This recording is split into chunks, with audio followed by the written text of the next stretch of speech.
What I did with my children, all four played competitive sports growing up. Two went on to play Division I soccer.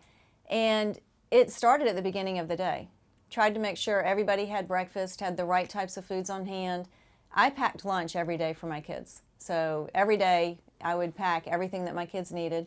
And there was always planning that took place. And it wasn't elaborate, difficult planning.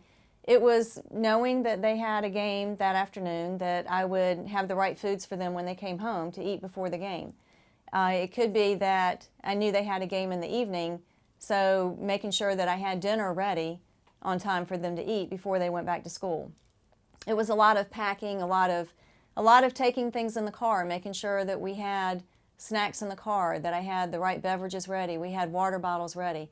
The biggest thing, I think, was just constantly being prepared, having the right foods on hand. So it really wasn't difficult. I was able to just go into the kitchen and grab. I didn't have to either stop at stores on the way home or that they would have to basically do without. They rarely ever showed up with empty fuel tanks, whether they were going to practice or whether they were going to games.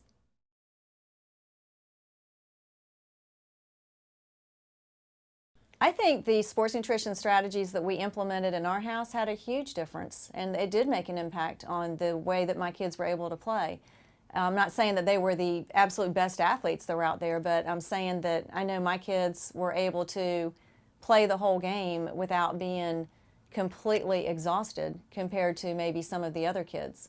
And they could verbalize to me that they knew a difference. And they really did rely on me to help them figure out what to eat. You know, they constantly would come home and go, okay, what should I have? What should I eat?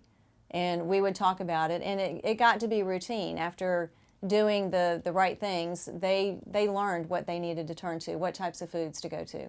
And they easily and quickly, at rather young ages, learned the difference between carbohydrate and protein. It really wasn't that difficult for even a 10-year-old to learn that.